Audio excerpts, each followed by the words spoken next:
Hello అండి, ఈరోజు మునక్కాడ కాజు వేసి మంచి రెసిపీ. ఇది చపాతీలకి, పుల్కాకి, పూరికి, బగారా రైస్ లోకి మంచి కాంబినేషన్, చాలా బాగుంటుంది. మనం ఈరోజు ఎలా చేద్దామో చూద్దాము. దానికి కావలసినవి మునక్కాడలు, కాజు, ఉప్పు, కారం, పసుపు, అల్లం వెల్లిపాయ, ఆనియన్, ఒక టమాటా, కొంచెం కాజు, ఇవి వాటర్ మిలన్ సీడ్స్, కొంచెం నువ్వులు, కొంచెం కొబ్బరి. ఇవన్నీ కావాల్సినవి అన్ని ఇంట్లో వస్తువులతోటే చేద్దాం. పెద్ద ప్రాసెస్ ఏమి ఉండదు, చాలా ఈజీగా ఉంటది. మనం స్టార్ట్ చేసేద్దాం. మనం ముందుగా ఇది స్టవ్ వెలిగించి బాణలి పెట్టుకొని కొంచెం ఆయిల్ వేసుకోవాలి. 3-4 స్పూన్ల ఆయిల్ వేసేసుకొని ఇందులో కాజు ఉన్నాయి కదా, ఈ కాజును కొంచెం ఫ్రై చేసి పక్కన పెట్టేసుకుందాం. ఇవి కర్రీలో కనిపిస్తాయి అన్నమాట. ఇవి ఇలా ఫ్రై అయ్యాయి కదండి. ఇవి ఫ్రై అయిన తర్వాత ఇవి తీసి మనం ఒక బౌల్లో తీసి పక్కన పెట్టేసుకుందాము. ఈ ఆయిల్లోనే మనం ఈ ఆనియన్ ఉన్నాయి కదా, ఈ ఆనియన్ నేను తొక్క తీసి కచ్చా మిక్సీ చేశాను. ఈ మిక్సీ చేసిన మిశ్రమాన్ని ఆయిల్లో వేసేసుకొని చిన్నగా పెట్టండి. చిన్నగా పెట్టేసి ఇలా ఫ్రై చేసుకుని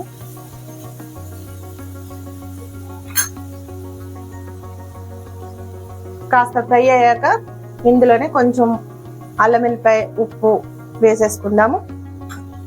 ఈ ఆనియన్ ఇలా ఫ్రై అయిందండి, కొంచెం బ్రౌన్ కలర్ వచ్చిన తర్వాత మనం ఈ ములక్కాడలు కట్ చేసి పెట్టుకున్నాం కదా, ఈ ములక్కాడలు ఇందులో వేసేసి ఒకసారి కలిపి కొంచెం సాల్ట్ వేయాలి, ఎక్కువగా అవసరం లేదు. ఇవి కొంచెం మగ్గేలాగా లైట్ గా ఇప్పుడు ఒక 1/2 స్పూన్ అట్లా వేసేసి కొంచెం కలిపేసి ఉంచేసుకుందాము. ఇవి మగ్గుతూ ఉంటాయి. ఈ లోపల మనము ఈ టమాటాను కట్ చేసుకుందాము. ఈ ఉన్నాయి కదండి, ఈ కొబ్బరి, నువ్వులు, కాజు, వీటన్నిటిని మనం మిక్సీ పట్టేసుకుందాము. మిక్సీ పట్టేసుకొని రెడీ పెట్టుకుందాము. ఈ లోపల ఇవి మగ్గిపోతాయి. ఉంటాయి కొంచెం మగ్గిన తర్వాత మనం ఈ టమాటాను కూడా వేసేసుకుందాము. ఈ టమాటా వేసేసుకొని మొత్తం ఈ టమాటా అంతా కొంచెం మంచిగా మగ్గేంత వరకు మనం ఉడికించుకుందాం. కొంచెం మూత పెట్టేసుకుంటే మంచిగా మగ్గిపోతుంది టమాటా. ఒకసారి కలుపుకొని మూత పెట్టేసుకుందాం. ఒక 5 నిమిషాలు మగ్గిన తర్వాత మనం వేరే అవన్నీ ఉప్పు కారాలని వేసుకుందాం. ఒక 5 మినిట్స్ అలా మగ్గనిద్దాం. ఇప్పుడు ఒకసారి మూత తీసేసుకొని ఈ టమాటా మగ్గిందో చూసుకుందాము. టమాటా బాగా మంచిగా మగ్గిపోయింది చూడండి, ఆయిల్ అంతా పైకి వస్తుంది కదా. ఇప్పుడు మనం ఇందులో ఉప్పు, కారం అవన్నీ వేసేసుకుందాం. సాల్ట్ తీసేసుకొని 1 స్పూను మనం ముందు వేసాం కదా, చూసుకొని వేసుకోండి. 1 స్పూన్ సాల్ట్ వేసాను. కారం నేను 2 స్పూన్లు వేస్తున్నాను కారము. మీ టేస్ట్ కి తగ్గట్టు మీరు చూసుకొని, కారం ఎంత తినాలనుకునే వాళ్ళు అంత కొంచెం చూసుకొని వేసుకోండి. 1/2 స్పూను పసుపు,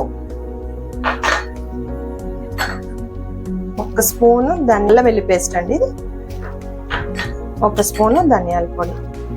ఇవన్నీ వేసేసుకొని ఇప్పుడు బాగా కలుపుకొని మంచిగా కలుపుకోండి. అన్ని కలిసే విధంగా కలిసేట్టుగా కలిపేసి ఒక్క 2 నిమిషాలు ఉంచేసి మనం కొబ్బరి, నువ్వులు అవన్నీ మిక్సీ పట్టుకున్నాం కదండి, అదంతా వేసేసుకోవచ్చు.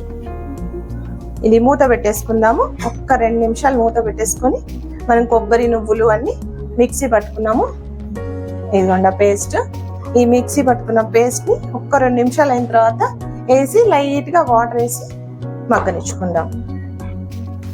మూత వేసి చూసుకుందామండి. మనము చూడండి, ఆ టమాటా, ఉప్పు, కారం అన్ని మంచిగా కలిసిపోయినాయి.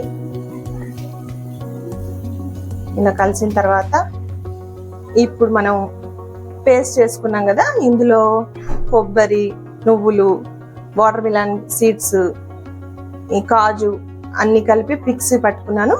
ఇది ఇందులో వేసేసుకుందాము. కొంచెం ఇందులో వాటర్ వేసి అలా కలిపేసి పోసుకోవచ్చు.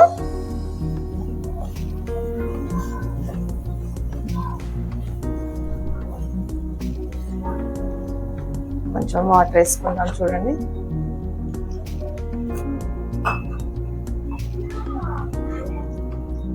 వాటర్ వేసేసుకున్నాను.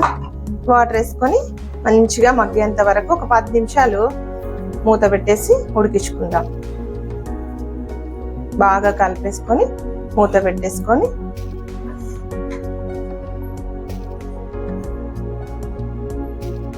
ఇలా కలుపుకున్నాం కదండి. ఇప్పుడు మూత పెట్టేసి ఒక 10 నిమిషాలు ఉడకనిద్దాము. అది ఆయిల్ అంతా పైకి తేలేంత వరకు 10 మినిట్స్ టైం పడుతుంది. ఇప్పుడు మూత తీసి చూద్దాం ఉడికిపోయిందో లేదో. మంచిగా ఉడికింది. చూడండి ఆయిల్ ఎలా వచ్చిందో, ఉడికిపోయిందండి. ఇగో ముక్క కూడా ఇట్లా అంటే మనకు అర్థమైపోతుంది ముక్క ఉడికింది లేదని.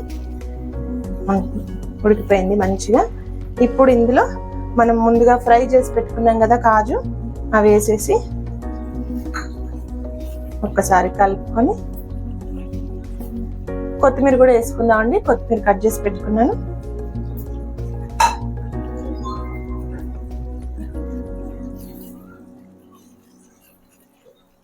అయిపోయిందండి. చిక్కదనం కూడా వచ్చింది కదా కర్రీకి, ఇలా చిక్కగా.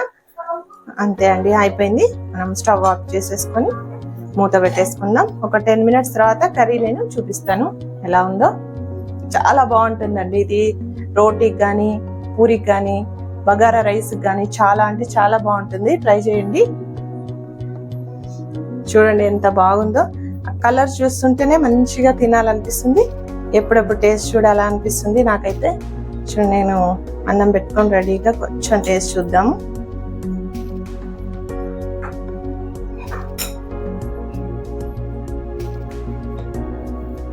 ఆ కలరు అంత బాగా చక్కగా కుదిరిందండి. మంచిగా కుదిరింది కర్రీ మాత్రం. ఇది చపాతీలకి, పుల్కాలకి, నాన్లకి కూడా చాలా అంటే చాలా బాగుంటుంది. చాలా అంటే చాలా బాగుందండి. సూపర్ ఉంది. ముక్క కూడా చాలా మంచిగా ఉడికిపోయింది. చూడండి ఎంత బాగుంటుందో. మంచిగా కుదిరిందండి. చాలా అంటే చాలా బాగా కుదిరింది. మీరు కూడా చేసుకోండి, తినండి, నాకు కామెంట్స్ పెట్టండి ఎలా ఉందో. ఖచ్చితంగా నచ్చుతుంది మీకు. ట్రై చేయండి. నాకు లైక్ చేయండి, షేర్ చేయండి, సబ్స్క్రైబ్ చేసుకోండి నా ఛానల్ని. ఇంకా మంచి మంచి వీడియోస్ తోటి మీ ముందుకు వస్తాను. Thank you.